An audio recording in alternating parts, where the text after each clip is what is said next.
IPL 18வது season 15வது league போட்டியில் Kolkata night Riders, Sunrisers Hyderabad ஆகிய அணிகள் மோதி வருகின்றன.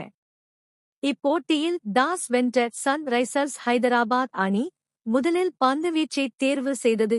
கேகோர் இன்னிங்ஸ் ஈடன் கார்டன் பிட்ச் துவக்கத்தில் வேகப்பந்து வீச்சாளர்களுக்கும் போக ஸ்பின்னர்களுக்கும் சாதகமாக இருக்கும் எனவும் கணிக்கப்பட்டது.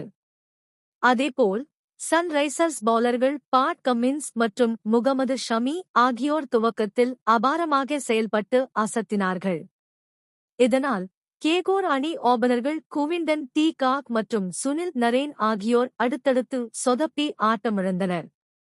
குறிப்பாக டி காக் 6 பந்துகளில் ஒரேயொரு ரன்னை எடுத்து 16.67 என்ற மோசமான ஸ்ட்ரைக் ரேட்டில் ஆடி ஆட்டமிழந்தார். மேலும் சுனில் நரேனும் 7 பந்துகளில் 7 ரன்களை எடுத்து நடையை கட்டினார். பெரிய பார்ட்னர்ஷிப் பிட்ச் பவுலர்களுக்கு ஒத்துழைப்பு கொடுத்ததால் அடுத்து வந்த கேப்டன் அஜிங்கிய ரஹானே, அங்கிரிஸ் ரகுவன்ஷி ஆகியோர் நிதானமாக விளையாடி பார்ட்னர்ஷிப் அமைத்தனர். அப்போது அஜிங்கிய ரஹானேவுக்கு பிடித்தாற்போல் சன் ரைசர்ஸ் பந்து வீசியது. அதாவது ரஹானேவுக்கு உடம்புக்கு நேராக ஷார்ட் பால் போட்டல் அபாரமாக ஆடுவார். இதேபோல் பந்து வீசியதால் ரஹானே 4 சிக்ஸர்களை விளாசி இறுதியில் 38-27 ரன்களை எடுத்து நடையை கட்டினார். அதிரடி ஆட்டம்.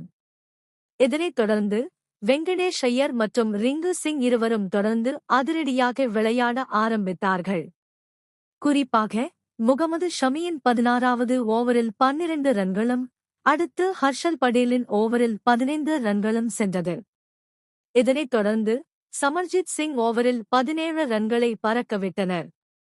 இதனால் 18 ஓவர்கள் முடிவில் கேகோர் அணி திடீரென்று 166 இன் கீழ் 4 என்ற நிலைக்கு வந்தது. அடுத்தும் அதிரடியை கைவிடவில்லை. 19வது ஓவரில் பாட் கம்மின்ஸுக்கு எதிராக வெங்கடேஷ் ஐயர் 21 ரன்களை விளாசி தள்ளினார். அடுத்து கடைசி ஓவரில் ஹர்ஷல் படேலுக்கு எதிராக பவுண்டரி சிக்ஸர் அடித்த வெங்கடேஷ் ஐயர் 60-29 அடுத்த பந்திலேயே நடையை கட்டினார். இறுதியில் கேகோர் அணி 20 ஓவர்கள் முடிவில் 200 இன் கீழ் 6 ரன்களை குவித்தது.